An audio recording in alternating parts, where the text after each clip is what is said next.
The curry leaves in my hand are still wet from the misting spray, and I'm holding them like a shield. They treat me as untouchable, yet they don't even know my name. They only know what I might be. Would you trade a secret for a smile, or let the silence of 1,000 small cruelties prove you're above their prejudice? I moved to Europe for the quiet, for the anonymity of a city that didn't care about my grandfather's village. The small Indian store was my sanctuary, a place where the owner's booming laugh and the scent of fresh turmeric wrapped me in a hug from home. He'd slip me extra tamarind, call me Beta, and ask about my studies. For 6 months, that narrow aisle between the ghee tins and the pickles was my only tether to a country I'd chosen to leave. Then something shifted. Not a single event, but a slow erosion of warmth. The cashier, woman with a silver bindie and a permanent frown, started looking through me. Her fingers hovered midair when I handed her my coins, a micropause of revulsion she'd quickly mask by wiping the counter.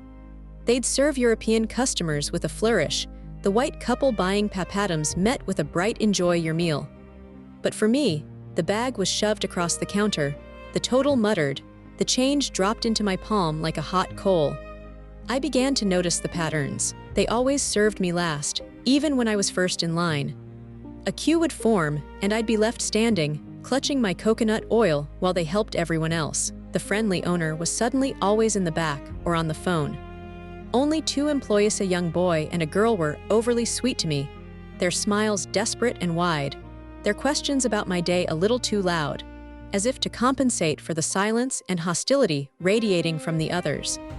The reality punch came on a Tuesday, 3 days before my visa extension was due. I was in the snack aisle, listening to the cashier and an older woman, a customer with regal bearing and a voice that carried.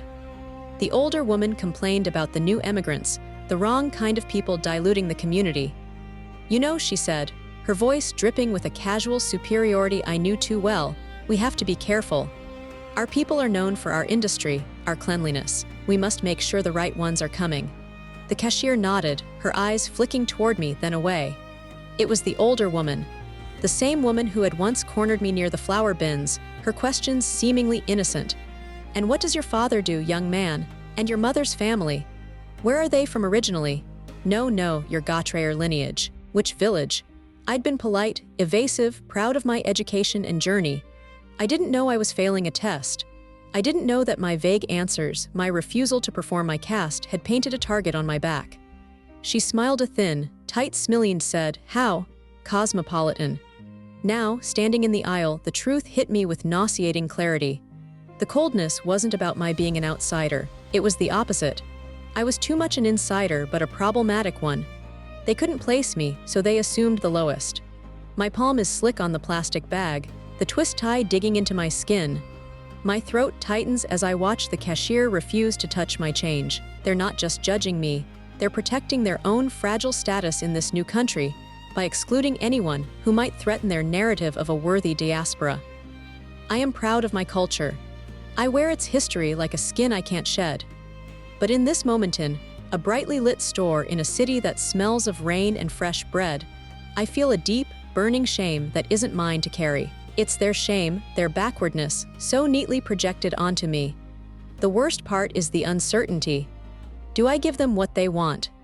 Do I tell them my grandfather was a landowner, a Brahmin, just to see the smiles return, to be served first, to have my change placed in my hand with respect? Or do I hold my ground, refusing to validate this absurd, ancient hierarchy that has followed us across an ocean and continue to be a pariah for my principles? I walk out. The bell above the door jingles a cheerful goodbye.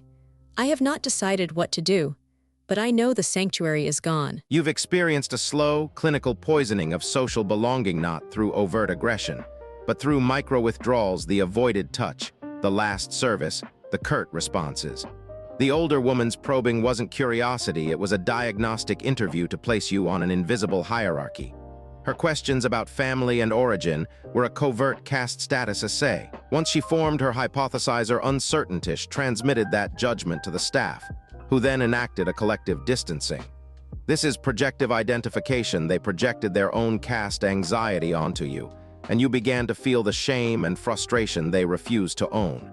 Your anger is valid. It is the correct response to being reduced to a category you never consented